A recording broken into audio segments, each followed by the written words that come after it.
Hello guys.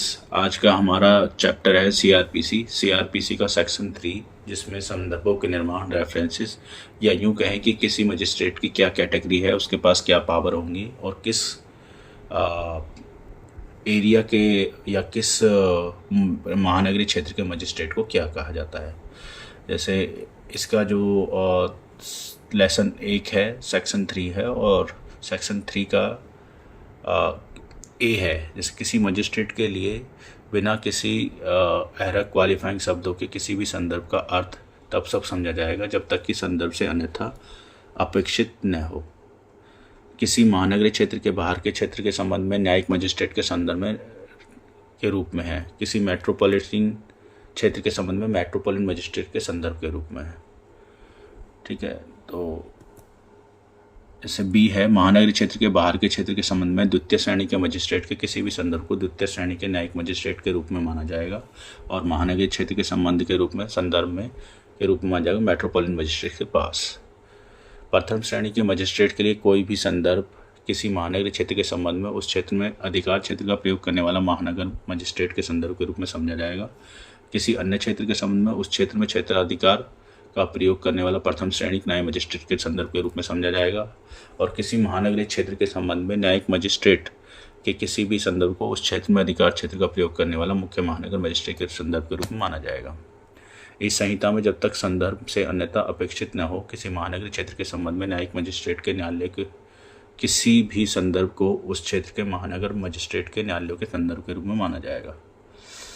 अब मैं पूरा ओवरव्यू दे देता हूँ सेक्शन 3 का। बेसिकली बता दिया मैंने जैसे आपको कि ये जजों की एक तरीके से श्रेणी के बारे में डिस्कस करता है। तो सेक्शन 3, जब तक संदर्भ से अन्यथा उपेक्षित न हो, इस संहिता के प्रारंभ होने से पहले पारित किसी भी अधिनियम में कोई भी संदर्भ प्रथम श्रेणी के मजिस्ट्रेट के लिए प्रथम श्रेणी के न्यायिक मजिस्ट्रेट के संदर्भ के रूप में समझा जाएगा। मतलब प्रथम श्रेणी के जो मजिस्ट्रेट होते हैं उन्हें प्रथम श्रेणी के न्यायिक मजिस्ट्रेट के संदर्भ के रूप में माना जाएगा।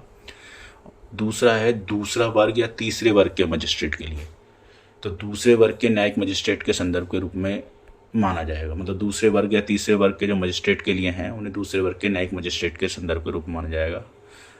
तीसरा है कि एक प्रेसिडेंसी मजिस्ट्रेट या मुख्य प्रेसिडेंसी मजिस्ट्रेट को क्रिसमस हम इनको या तो मेट्रोपॉलिटन मजिस्ट्रेट या मुख्य मेट्रोपॉलिटन मजिस्ट्रेट के संदर्भ के रूप में मान सकते हैं या माना जाएगा। चौथा है किसी भी क्षेत्र को जो महानगरीय क्षेत्र में शामिल है, ऐसे महानगरीय क्षेत्र के संदर्भ के रूप में और ऐसे क्षेत्र के संबंध में प्रथम श्रेणी या द्वितीय श्रेणी के मजिस्ट्रेट के किसी भी संदर्भ को संदर्भ के रूप में माना जाएगा। मेट्रोपॉलिटन मजिस्ट्रेट ऐसे क्षेत्र में क्षेत्राधिकार का प्रयोग कर सकता है। ठीक है, चौथा इसमें क्या है कि इस संहिता के अलावा किसी भी कानून के तहत मजिस्ट्रेट द्वारा प्रोज्य कार्य मामलों से संबंधित है, जिसमें सबूतों की सराहना या छटाई या किसी भी निर्णय का निर्माण शामिल है, जो किसी भी व्यक्ति को किसी भी सजा या जुर्माना या हिरासत में लंबित जांच, पूछताछ या परीक्षण के लिए उजागर करता है या उसे किसी भी अदालत के समक्ष परीक्षण करने के लिए भोजन का प्रभाव डालता है, वे इस संहिता के प्रावधानों के अधीन न्यायिक मजिस्ट्रेट द्वारा प्रयोग योग्य होंगे। बी है इसका, जो प्रकृति में प्रशासनिक या कार्यकारी है, जैसे कि लाइसेंस देना, लाइसेंस का निलंबन या रद्द करना, अभियोजन को मंजूरी देना, अभियोजन से हटाना, वे प्रयुक्त विषय के अनुसार एक कार्यवाही मजिस्ट्रेट द्वारा प्रयोग किए जा सकेंगे। अब आ जाते हैं हम सेक्शन 4 पे। तो भारतीय दंड संहिता और अन्य कानूनों के तहत अपराधों का मुकदमा। तो भारतीय दंड संहिता 1860 का 45 के तहत सभी अपराधों की जांच, पूछताछ, मुकदमा चलाया जाएगा और अन्यथा इसमें शामिल प्रावधानों के अनुसार निपटाया जाएगा। दूसरा है इसका, किसी भी अन्य कानून के तहत सभी अपराधों की जांच, पूछताछ, मुकदमा चलाया जाएगा, अन्यथा समान प्रावधानों के अनुसार निपटाया जाएगा। लेकिन जांच, पूछताछ के तरीके या स्थान को विनियमित करने वाली किसी भी समय के लिए लागू किसी भी अधिनियम के अधीन होगा।